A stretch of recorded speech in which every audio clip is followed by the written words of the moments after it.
Lalu bagaimana membaca peluang dipasangkannya Ganjar Pranowo dan Anies Baswedan? Kita ulas bersama dengan Airlangga Pribadikusuma selaku pengajar Departemen Politik FISIP dari Universitas Airlangga.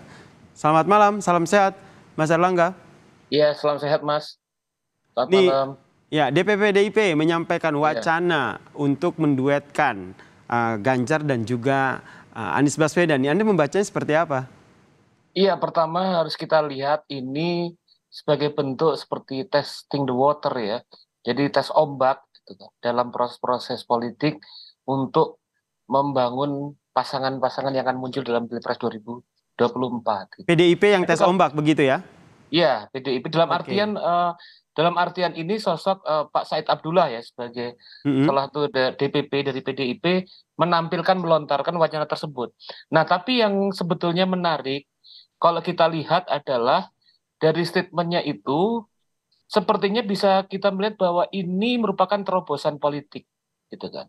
Terobosan politik dari salah seorang figur dari DPP PDIP karena kalau kita lihat eh dukungan terhadap Pak Ganjar dengan dukungan terhadap Pak Anies ini kan dua hal yang berbeda.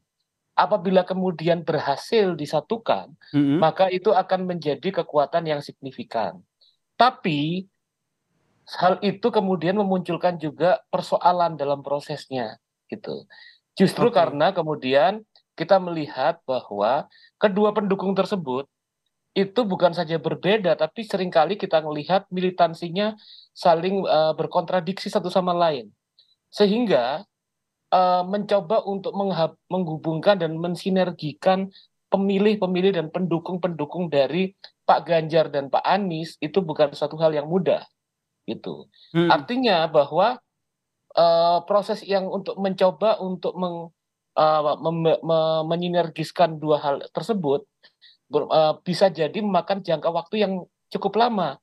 Jadi bisa Oke. jadi dalam proses kampanye maka kemudian pasangan ini harus sibuk dengan menghadapi persoalan internal tersebut gitu. Nah, itu tantangannya kalau Keduanya mencoba akhirnya bisa untuk bersatu begitu atau dipasangkan begitu. ya Nah, untuk Anda bilang dipasangkan. tadi cek ombak begitu, akhirnya ombak tersebut akhirnya direspons juga begitu oleh Partai Demokrat, kemudian dari Nasdem juga, bahkan PKS juga akhirnya Ya, angkat ya. suara begitu. Anda melihatnya apakah ini sudah berhasil cek ombak yang dilakukan PDIP ini? Berhasil dalam konteks kemudian memunculkan respon gitu. Hmm. Karena kemudian statement itu kan seperti out of the box ya. Artinya satu hal yang selama ini tidak terbayangkan, tidak terpikirkan Hmm. dalam konstelasi politik tiba-tiba ditampilkan dalam statement tersebut gitu. Baik, ini Nah, terkait dengan responnya nih Mas Erlangga. Saya ya, ajak Mas Erlangga dan juga pemirsa Kompas TV untuk mendengarkan respons dari Partai Keadilan Sejahtera terkait dengan wacana ataupun isu dari PDIP yang ingin menduetkan Ganjar dan juga Anies.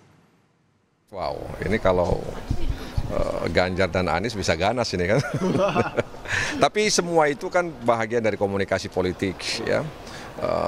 Membuat isu ya, kemudian berkomunikasi, bertemu, itu kan bahagian dari penjajakan untuk menemukan dan mempertemukan kepentingan-kepentingan yang dimiliki oleh masing-masing partai politik. Itu suatu hal yang biasa ketika ada isu terkait dengan Ganjar Anies atau Anies Ganjar atau kemudian juga Anies Puan atau kemudian Ganjar Caimin dan lain sebagainya.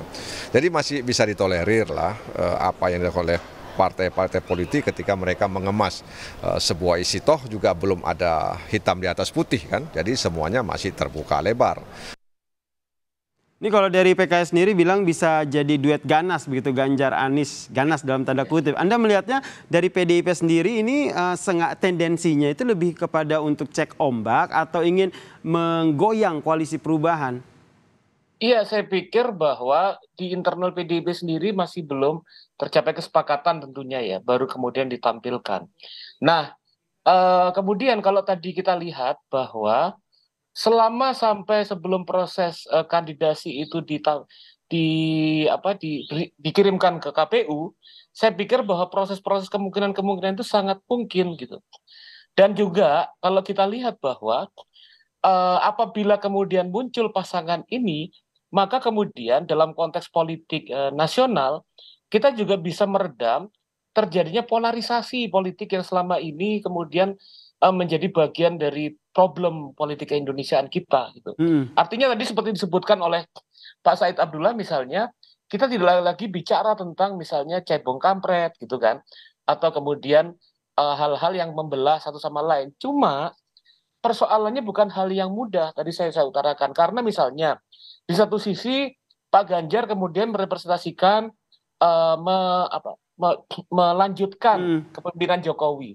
Sementara tagline dari Pak Anies awalnya itu adalah perubahan, gitu. Itu kemudian dilihat dari sisi situ kita bisa melihat perbedaan kontras di antara keduanya. Oke, ini ada perbedaan visi begitu ya, Ya, perubahan dan juga melanjutkan begitu. Jadi sesuai dengan topik dialog kita, isu duet Ganjar dan Anies ini menurut Anda mungkin akan terjadi?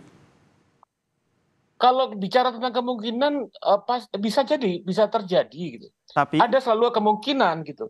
Tapi bukan hal yang mudah. Artinya, misalnya kalau kita ngelihat respon-respon yang kemudian dari partai-partai yang hendak mengusung Mas Anies itu kan beragam dan kemudian ada kecenderungan resistance. Nah, hal itu kan kemudian menunjukkan terjadinya gesekan di dalam. Tapi juga kemudian kita melihat bahwa dalam kalkulasi politik, kalau misalnya dari beberapa survei yang muncul misalnya, dari kubu Mas Anies, itu kan kemudian dilihat beberapa waktu terakhir ini kan selalu berada pada posisi nomor 3. Ya kan? Artinya pilihan-pilihan politik yang memungkinkan gitu, daripada menggenapi 2 kemudian kandidat pasangan, maka kemudian bisa jadi tawaran tersebut meskipun baru testing the water bisa jadi diambil, karena kemudian kalau itu yang dilakukan, maka kemudian dia bisa menjadi posisi dalam konteks wapres begitu. Baik, kita nantikan ya Mas Erlangga ya. Nanti seperti apa nih? Apakah ini hanya sekedar isu seperti kata Anda tadi cek ombak, tapi kita nggak tahu ya kemungkinannya akan seperti apa. Terima kasih Mas Erlangga Pribadi Kusman, pengajar Departemen Politik FISIP dari Universitas Erlangga telah berbagi perspektifnya di Kompas Malam. Salam sehat Mas Erlangga. Salam sehat Mas.